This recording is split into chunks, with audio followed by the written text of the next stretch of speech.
Good morning, everybody. Greetings and good vibes. It's your girl, Meg, live. This is Freedom for All. I'm your investigative reporter, police brutality misconduct expert with the Leon Block Independent Media. Welcome, Jontel, Sino, Chaz. Thank you all for joining me today as we get the breaking news out and make it known to everybody. All we can do is arm ourselves with knowledge of what's going on in the world today. So let's get to it.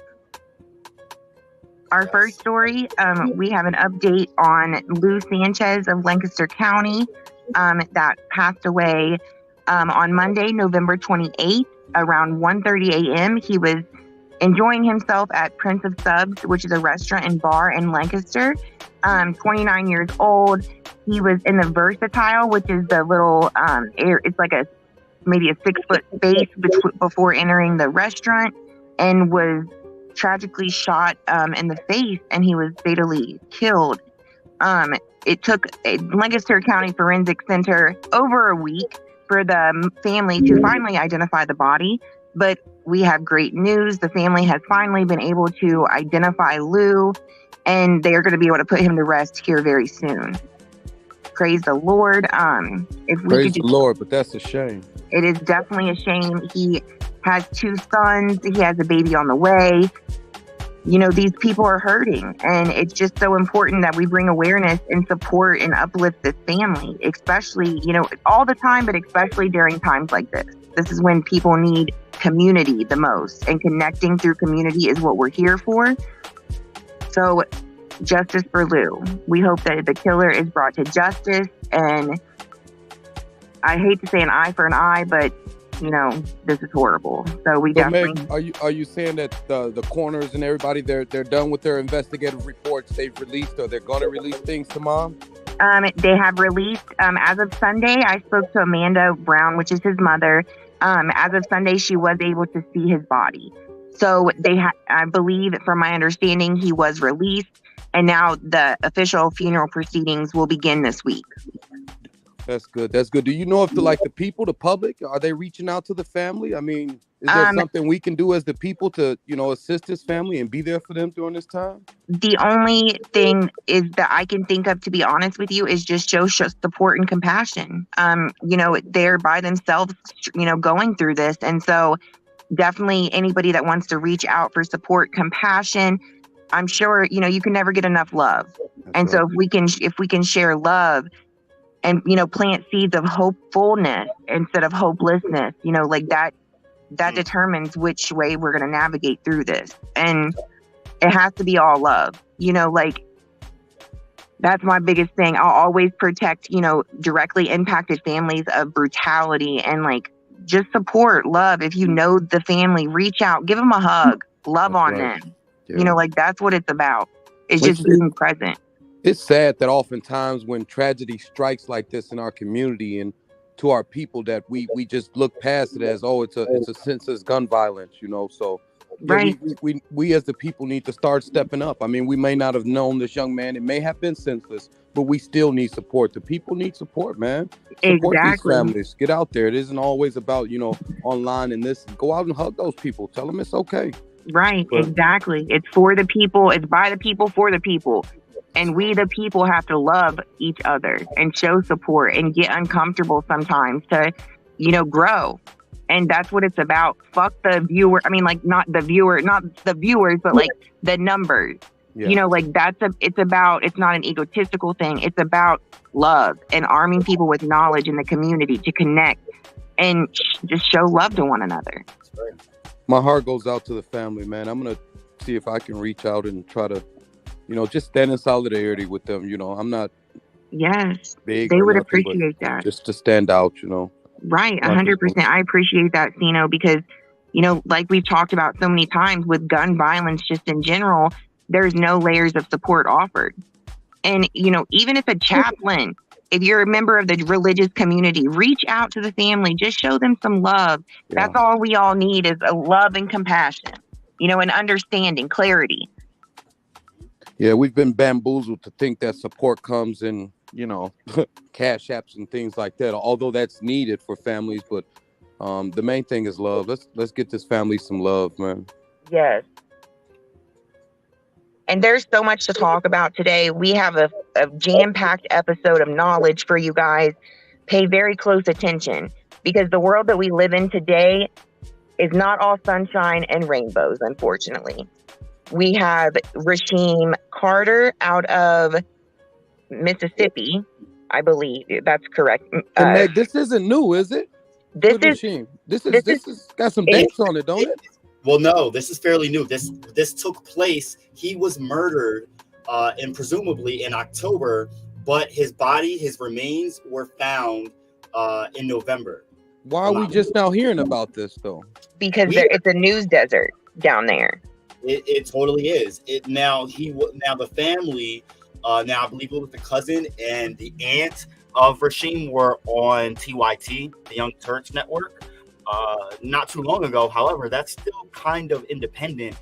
And so as far as social media goes, no one's really heard about this. So it's starting to pick up steam, but I feel like that's only because it's off the heels of Jaheim that this is getting traction. If it wasn't for that case, I feel like Rasheem wouldn't have gotten the attention that it's now picking up steam and getting. And it doesn't matter. The fact of the matter is we are here to amplify this story. Someone tagged Rasheem's mother. I know she was looking to at least see some of this episode today and speak. We will be keeping in touch with her so that we can speak with her. She did release a statement to us about Rasheem and what kind of person he was. I do want to read that statement real quick. Rasheem was a phenomenal young man. He has always been gifted. He was very generous, loyal, opinionated, hardworking, and determined. Rasheem was very athletic and loved football and baseball. He also always had a love for music. He became a rapper young as well and was well respected. He gave back to the community by performing for free and even donating to kids in need for back to school. When he opened up his business, Cali's Express, he always gave back. He was the first black man in Fayette, Mississippi to open a seafood restaurant that had people from all over coming to try it. He offered free seafood for anyone in need and donated proceeds. He allowed young teenagers to work in his business to give them something to look forward to. He always thought about others and was kind-hearted. Even those that trespassed against him, he was not perfect, but he was a wise young man. He loved his daughter and family. He was everything a man is supposed to be and definitely had a calling in his life. And those were the words of Tiffany Carter, who was Rasheem's mother. And so it sounds like he was everything that this earth needed. Right. How old was he? 25 years old. 25 years old. 25? Yeah. Wow. And survived by a 6-year-old daughter.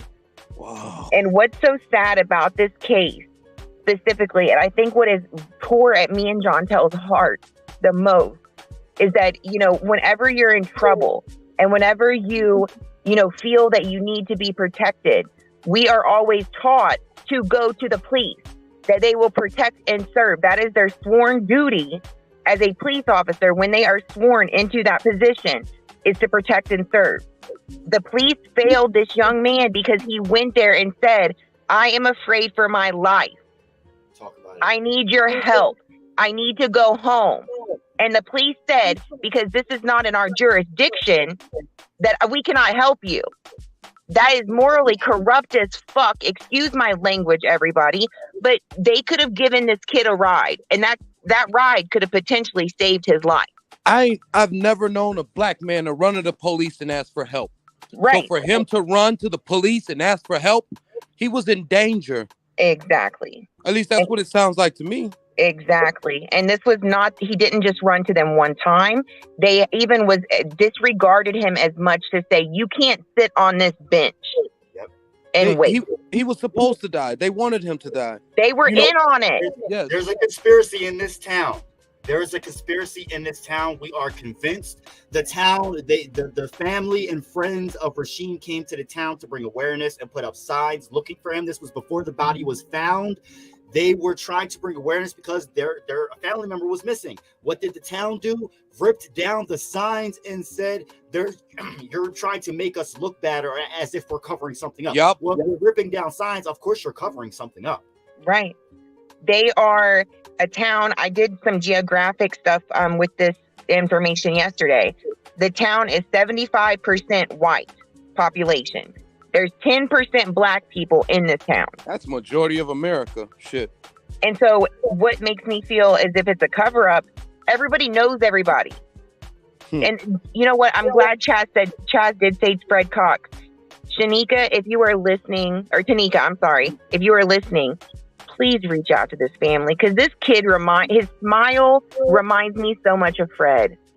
And what the mother said about Rasheem is a lot like what Tanika says about Fred. And they're around the same age. Like, this would be a connection that could possibly be huge, moving forward with both of these directly impacted mothers. That's power. You know what I think, Meg? I think once the truth comes out about this, which we know already because of what we've experienced and going through, it's going to draw an even bigger line between the people and the police. Right. A line that's already there, that like the hate is already there. Right. Now this is just gonna tip the scale. Right. And I could imagine how many other cases like this that we don't know about. Exactly. There's so many missing people worldwide that, go missing every single day. The only ones that we hear about on mainstream media is the blonde hair, blue-eyed people. And, that is not fair. There's you said on your live, educated black men. Yep. That's what it's about. These people do not deserve to be dead, regardless of who killed who, whether it be by gun violence, whether it be by racism, whether it be whatever the case may be. They did not deserve a life sentence. Their life mattered. They were people. Their legacy needs to be remembered. And there was a video that I seen yesterday. I think it was of Fred, and it was all the lives being remembered. And it was a little girl or little boy, and he's like, that's my dada. That's my dada. Wow. I started crying because that's something that little baby is never going to get to be, is have a relationship with their father. And that's so needed in the community that we're raising our children in. Not only that, but these kids are growing up in an era where they're aware that there's the pillars of their community, the young ones, are being taken. There's a generation of young black men that are being taken from us, and we need to take note of that and be aware of that and the repercussions that come with that, and be proactive in combating that. Right. Over the 20 years, over the next generation, we need to be aware and nurture the ones that we do have, foster them and educate them on what's going on around them too.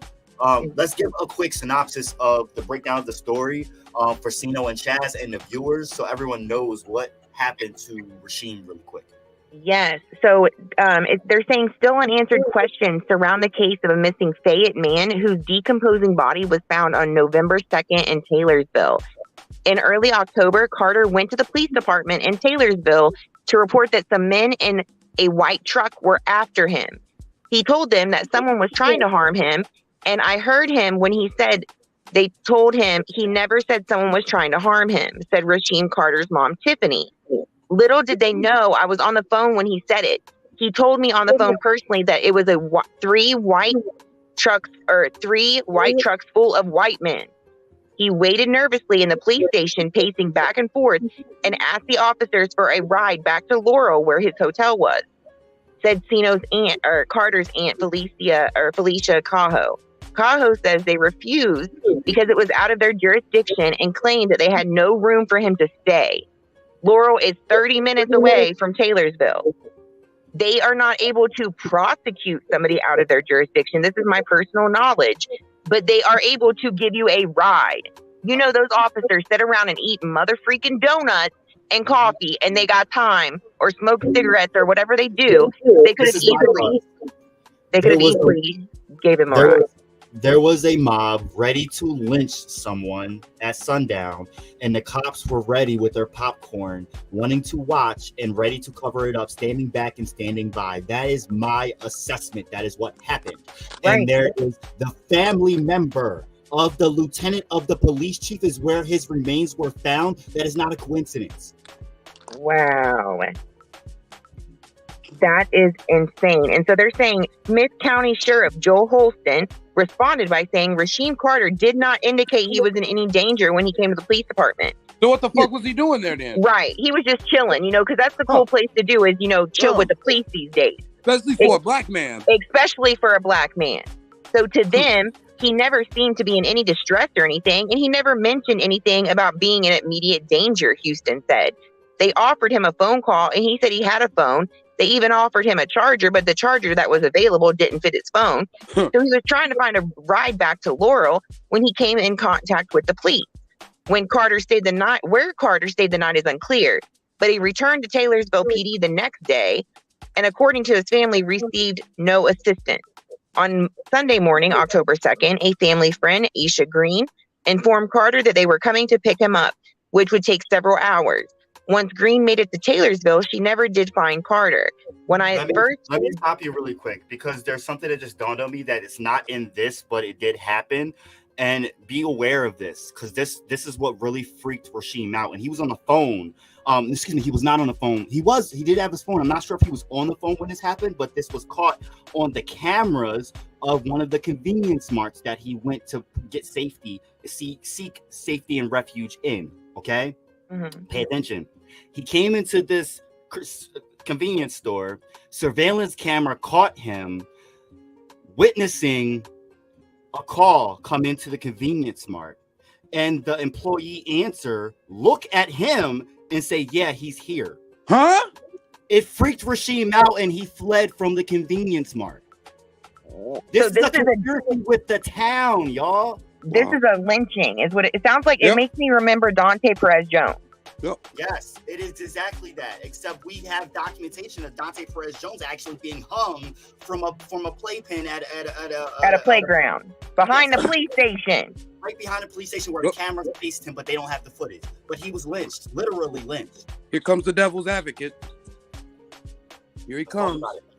Let's talk about it. What the fuck we gonna do about it? These people are clearly lynching. I couldn't try to listen. I'm good at storytelling.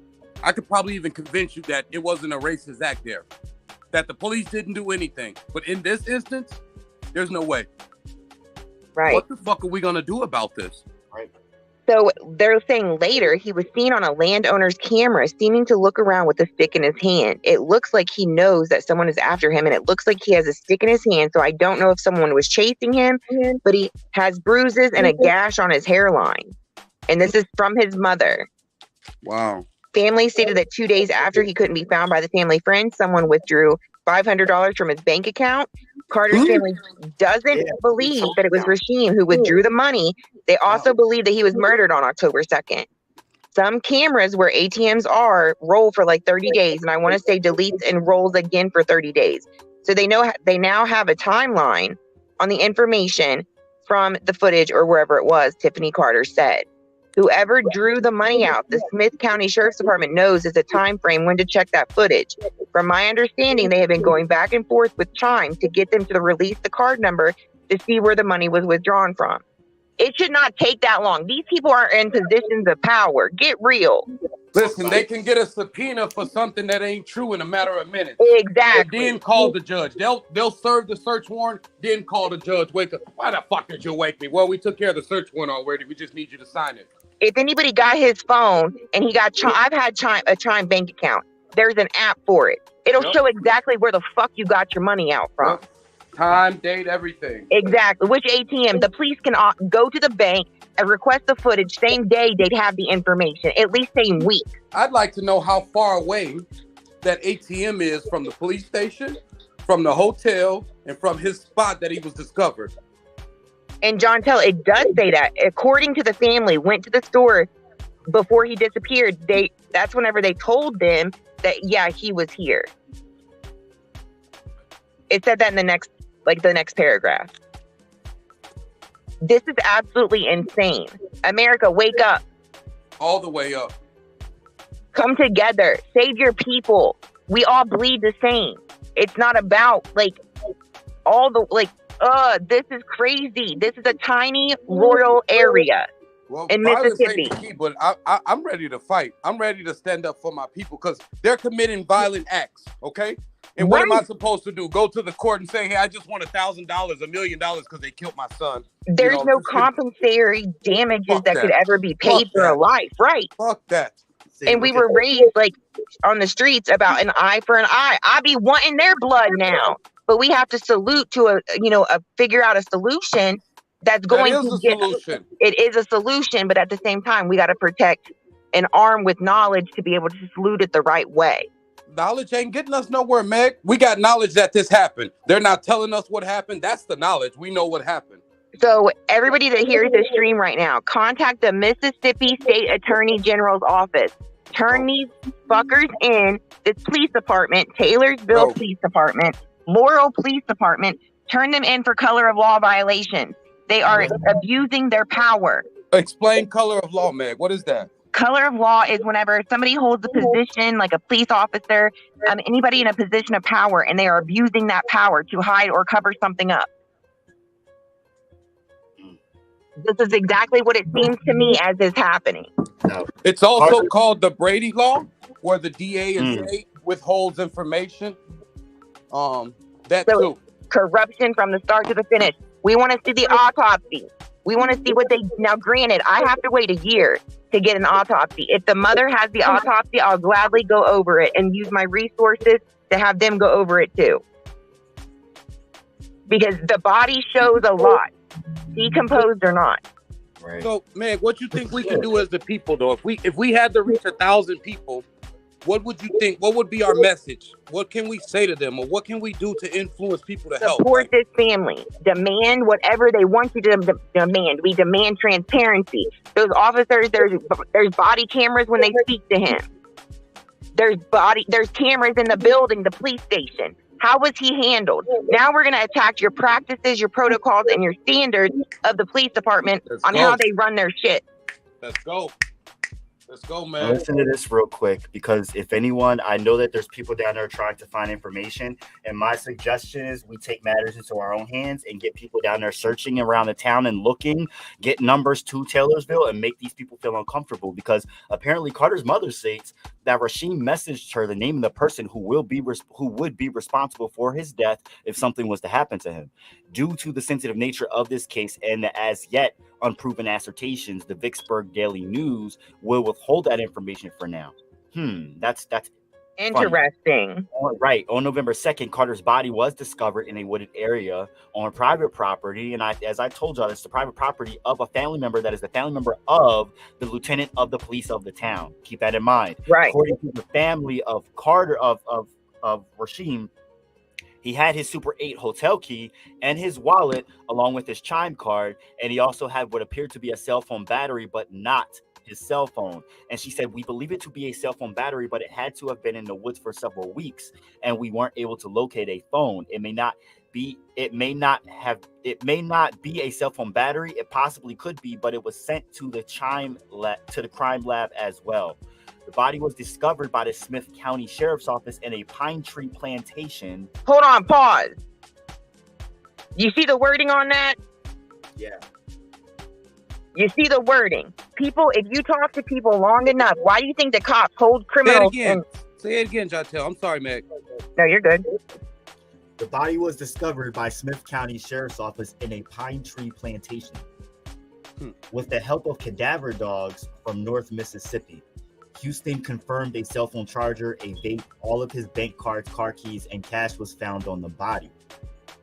I wish I was a psychic and knew where to go automatically and find bodies. And because these dogs can find bodies just like they can find drugs.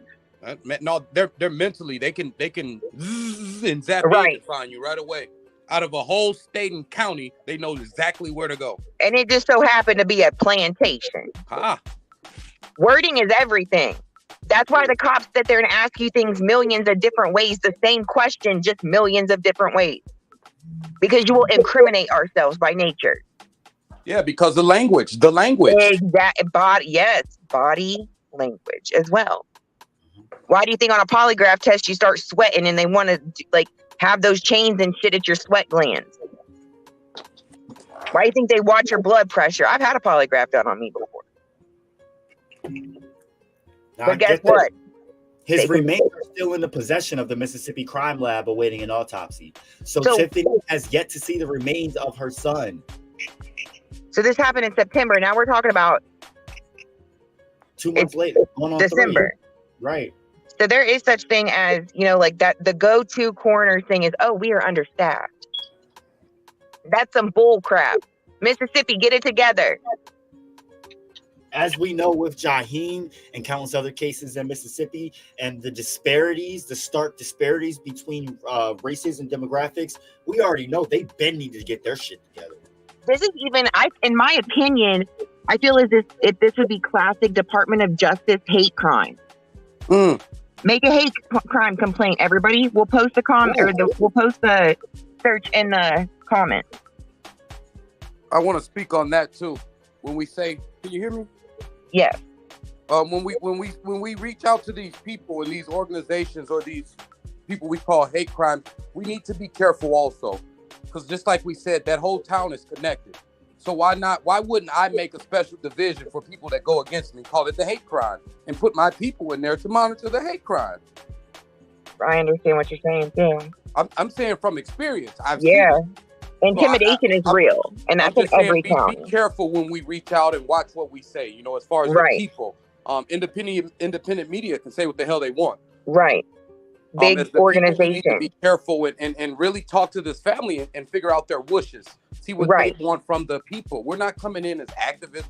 We're independent media. You guys are independent media. I'm reaching out as the people. What can we do as the people?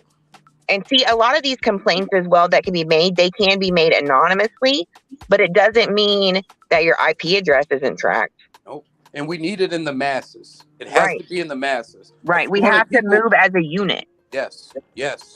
Because individuals, they'll easily attack us. As the people, they'll easily attack us, shut us down, silence us, oppress us in some way. But we as the people moving as a unit, they can't silence us. They can't silence a movement. Because it's hard. Like the independent media is an umbrella that protects us, the people. That's how I see it as. Because as an individual activist, I've contacted, state officials and things like that. You don't get anywhere. But as, the independent media umbrella, definitely. And a group of people, a massive amount of people flooding the waves, it makes a difference. 100%. And this case is just so sad, like justice for Rasheem. And we definitely want to connect with the mom and remember his legacy, what he stood for. This is horrible.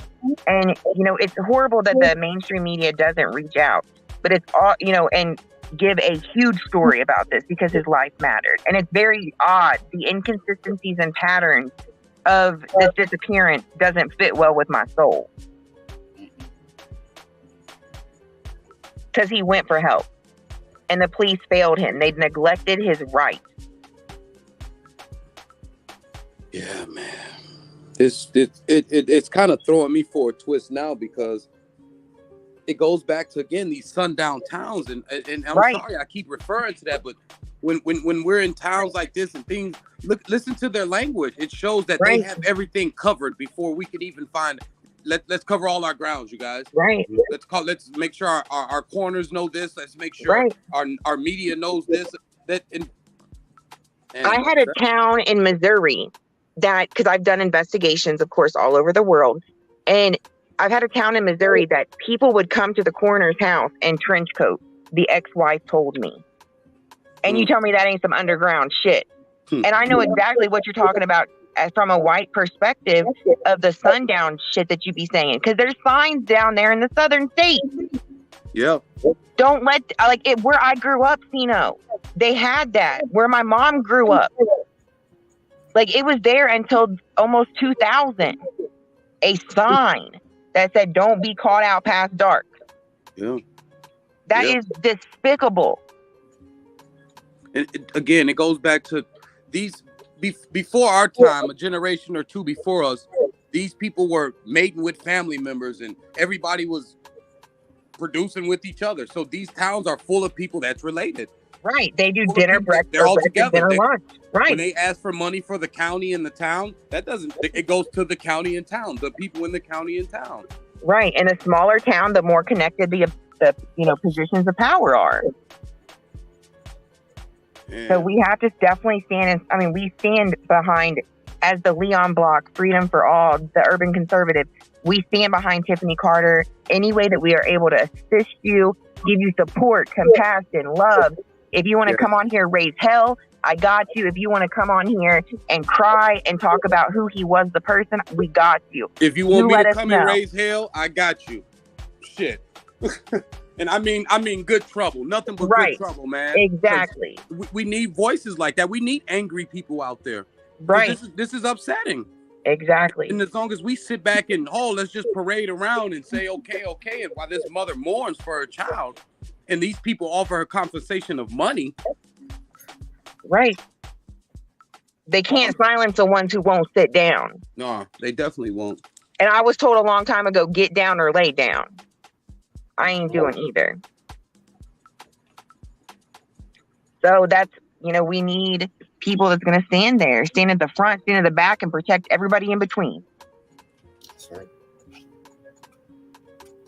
Now, I want to remind everyone of what you do is go to the GoFundMe for Rasheem. I'm going to put it in the comments so y'all can go to the GoFundMe. If you cannot donate, please share, because there are people out there that care just as much as you do, that want to help in some way. So please, if you can, donate to Rasheem. And also, while we're at it, I have the GoFundMe for Jaheim. Please donate to Jaheim's GoFundMe as well. We would really appreciate it. The families of Jaheim and Rasheem would really appreciate it as well, everyone. Yes, and don't forget, don't go to Dollar General, man. Boycott. No, do go to Dollar General. Do not go to Family Dollar. Oh, Family Dollar, yes. Family Dollar or Dollar Tree. Do not go to Family Dollar or Dollar Tree. Thank you, John. And I know the Dollar General is a little more expensive, okay? But you do get more quality products that don't harm you as bad as Dollar General and Family Dollar. Dollar General and Family Dollar are put in the hoods of America, filled with toxic chemicals to decimate our people. Don't support them anyway. Not just because of Jaheim, but don't support them anyway because they decimate our communities. Right. They've done it for us.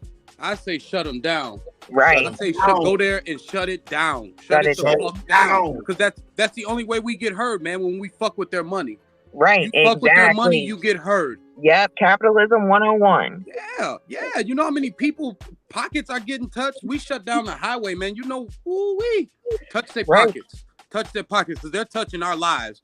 Right. Their pockets is more important than their lives. They don't care. You fuck with their pockets, their life is over with. Oh my God, I can't pay my Bentley bill this month. Oh my God, Sarah's college bill, she can't get the 1.3. That type of shit. Right. That fucks them up. They don't care about life. Yep. Exactly. They care about that dollar in their pocket. Hell yeah. Even if it's just the dollar store. You know how many dollar items are bought at a dollar store on the daily? Well, now it's $1.25. Well, there you go. Right. We're selling the same product though. Inflation. Right. Same product, same shitty quality. Yeah. It's just it's hurt me inside to see how our lives are just not mattering, man. Even when there's no wrongdoing, like that young man didn't deserve to die. Right. I don't think none of us at the hands of cops deserve to die. Never. That's not what they're there for. That's not what we. Yeah, it angers me to see this, and it angers me even more to see how we're not supportive of things when this happened because there's no celebrities or there's no TV cameras there. What do you think bring the celebrities and TV cameras? We the people. The community. We bring them. And if we can't come together, this is all, we got us one. We're good. Don't worry. On to the next one. Right. And if we get it, That's another one under their belt. Shut it down. All right, y'all. Let's go to commercial break real quick, and we'll be right back. You're tuning in to Freedom for All on the Leon Block Independent Media.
Hello, hello, hello. We are back. This is Freedom for All, provided by the Leon Block Independent Media. Welcome, Jess. Thanks for tuning in. First time tuner. We are just catching up on the Lou Sanchez situation. Was at the beginning of the show. We just spoke about Rasheem Carter and his unjust situation and death. 25 years old, out of Mississippi. And then, so this portion, guys, of the pod or the webisode, we're going to be talking about the North Carolina power outages. Have you heard about it? There's a lot of things going on in North Carolina. That's not a power outage. That's not what we're going to call that. It's a national act of terrorism. There we go. Now we talking. If we're going to talk about it, we're going to talk about it. We in what is it called? Homegrown terrorists. There you go. There you go. On our own soil, our own people. Walking. I'm sorry, I didn't mean to cut you off, but I just want to get it right. Bring it, brother. You already know. Bring that shit. Man. Because that's exactly what it is. And we are all about truth and accountability, transparency. We got some proud boys, our white supremacist group of the fucking century, for real, taking credit for this. So for those wondering how serious the terrorist attack in Moore County, North Carolina is, when we left Southern Pines, there was no working cell towers or internet, even for our phones. It took driving to the neighboring county to find out what was going on. Good luck calling 911. So the FBI is now investigating this case, and that's brought to you. Thank you so much, Chaz. He's our independent journalist as well from here at the Leon Block. Let's go, Chaz. Let's go. This is absolutely crazy. It's a whole power grid. And I don't know a lot about electricity and how all that works, to be honest. That's not my realm. I was married to an electrician for 15 years, but I didn't take away much. But a power grid, that's a whole county. That's more. Now, I've heard more than one county. Is that right, Jontel? No, it's one county, but it was 40,000 people. Who locates this? I mean, where are these guys from pulling up in U-Hauls? How are they able to locate a power grid and know that it's going to shut down specifically this part of town that they're going to be at? And this was planned. Man. This took a lot of planning. This ain't something you pull out your hat. And what type of ammunition do you use? And how does the FBI not know? Every grid I've been around has been cameras. Like, I work in the construction field. Because they turn their head. In America these days, we are keen as the people sometimes of turning a blind eye. Especially white people. Listen, because those with badges also wear sheets on their heads. Huh. Mm-hmm. Huh. Exactly. By day, sheet by night. Yep. Exactly. That discourages me from my own race so bad. Like, it makes me sick to my stomach, because a lot of these police officers are QAnon followers, are white supremacists, are 3%ers. Look into your police department, guys. Educate yourself with knowledge, because if we don't talk about it, we don't know about it.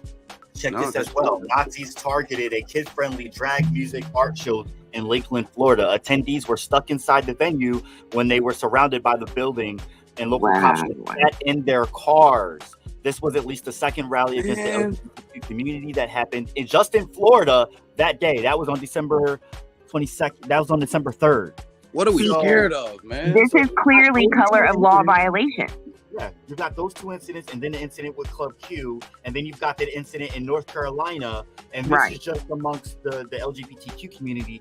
And with that, the episode that me and Sino did the other night with the statement that the Department of whatever released, Department of Homeland Security made. We're only bound to see people of color of all types getting these kind of attacks brought on them as well, and religious minorities.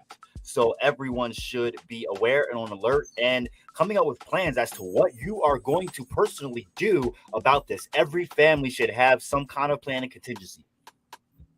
Right. We are at war. Okay, that's just to sum it up. Right. Internal.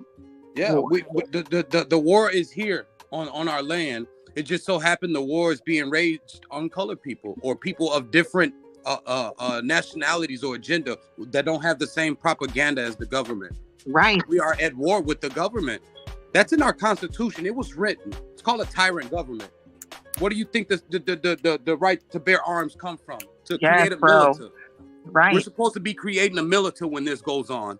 We're supposed to not overthrow them, but we're supposed to put them in their fucking place. Right. Exactly. Stand your ground. These all, and again, it's language. It's been written so many times that we don't go back to the original writings and understand that we have laws, we have rights, there's things we can do, you guys. Right. We have solutions for these problems if we all come together. Yeah. And that's the start. If we don't do that, then there is no solution. They bank on us not coming together. They bank on us. They try to divide us. Yes. They don't try to unite us. They try to divide us. Oh yeah. Either through death, religion, anything, drugs. Exactly. Yeah. Criminals. These are criminals. These are not criminals. Like, fuck out of here. We are all people. We are all the people. We can do something. Don't just sit around and not do nothing. Twiddle your thumbs. You know what's even crazier? That they'll put something in the media or out here that says, these guys are taking credit for it. Who the fuck asked you who took credit for it? We're on the fact that it happened. Now, for them to put out there who took credit for it, they're geeking it up even more. They're involved. At that point, they're involved. They're saying, our people took credit for it. What are you going to do about it? Come on, kick it off. Start a war. Let's go. Right. Exactly. Like, if this would have been Iran or, anywhere else, we would have already been in war. Yeah. There would have been some missiles sent over or something. This country runs off of the bottom feeding off of the rest of the global south. So we cause havoc and war everywhere else so that we can just consume and throw everything away here within 3 to 6 months. Right. This is a blood-sucking system that is doing nothing but destroying the world and lives for the benefit of money. I feel like they're gonna take this US of A down and turn it into one of these quote unquote third world countries when it's actually the third world country. Right. But they're gonna down it and turn it back to dust, and they're gonna take their operations over to one of these other countries that they took over. No, they're gonna go to Mars. That too? Yeah, I wouldn't doubt it. I wouldn't doubt it. That shit is just insane. Like, they're fighting more for Mars than they are for us here. Real shit. Or space in general. Man, they sent the fucking. Did you see last year? They sent that fucking thing out into space that they took billions and trillions of dollars to build. Yep. And how the fuck is that helping us? What's this? Yeah, what's that gonna? Which problem of ours, of our basic human rights not being met? We're losing water. We're about to start wars over water, and by 2040, there won't be any fish in the sea. Right. And what's up with Minnesota? We have the power grid thing, and this is kind of like a run on. But speaking, in the Leon Block group that we have, we spoke about, the power grid situation. But then Chaz brought it again. Shout out to Chaz for being an MVP for real, of bringing up the situation in Minnesota of the 8 people found underneath the ground like a ninja turtle messing with the water. So it was so close to the water. Again? So in Minnesota, there was just 8 people that got charged or something for being underneath in the sewer system. But it just so happened to be that where they were caught, it was super close to the water work. And you can't help but see that it was clearly a plot when you see the mugshots of they're all white people. It's white supremacist. You can tell. They profile us. I'm gonna profile them. They were plotting to poison the water supply or bomb it in the infrastructure, one or the other. That was clear. It was definitely an act of terrorism.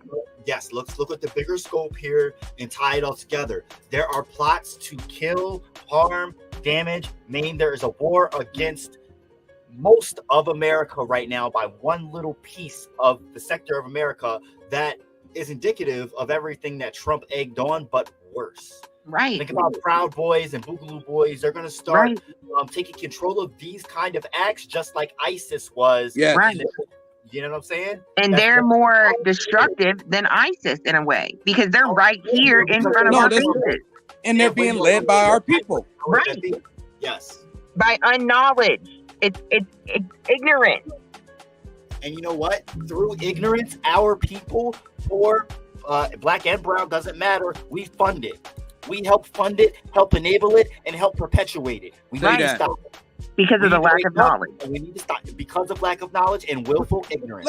Let me tell you something. I agree with you on that. But one thing about that is, I'm not a lawyer. I'm not supposed to know that I ain't supposed to do this in court. In fact, I'm a carpenter. I went to school for carpentry. So when we say lack of knowledge, I agree with you on there. But just because my lack of knowledge don't mean you take advantage of me in the law. Exactly.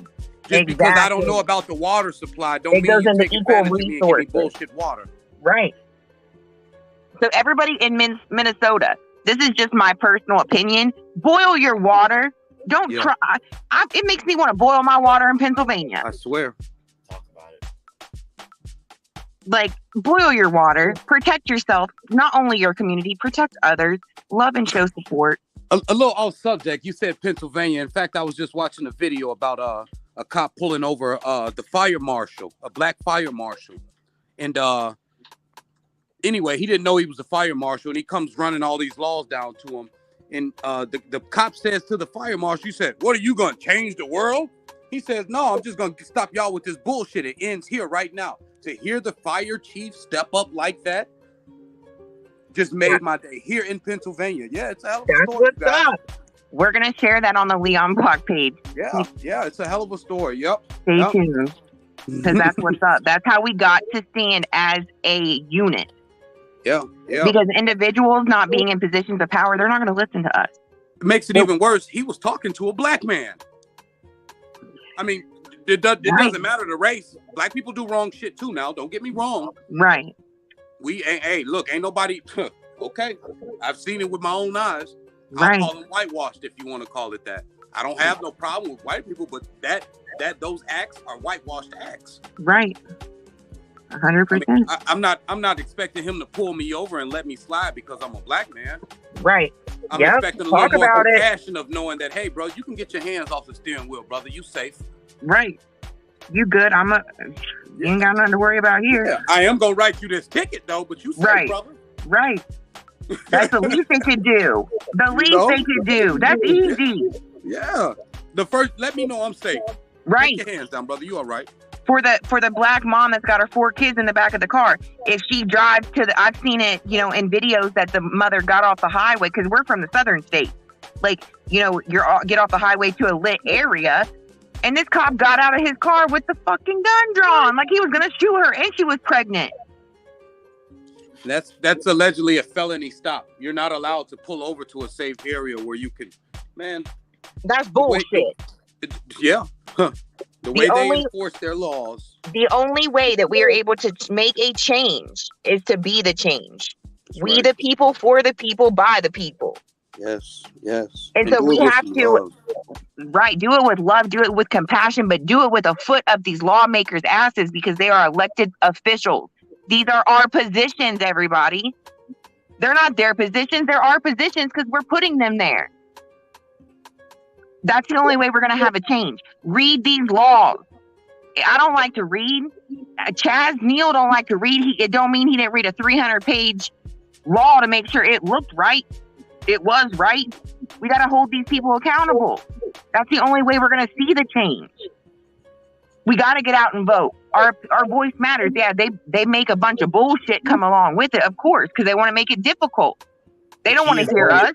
He is voting locally and backing that up with action, banding together with your community members, and holding yourself accountable as well. Right. And all our children are all our children. We're all a village, and we need to come together. Yeah. Doesn't matter where your viewpoints stand. That's the fact of the matter is, we all have common interests. We all need shelter, we all need food, and we all need water. And all of those things are at risk right now, and a lot of people don't have those things.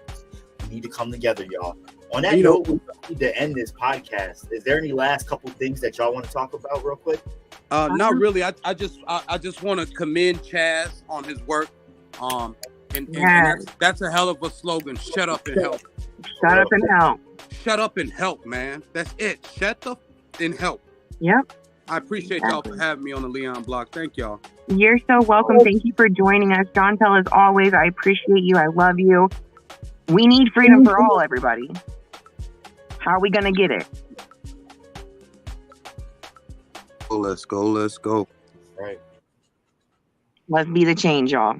Have a good day.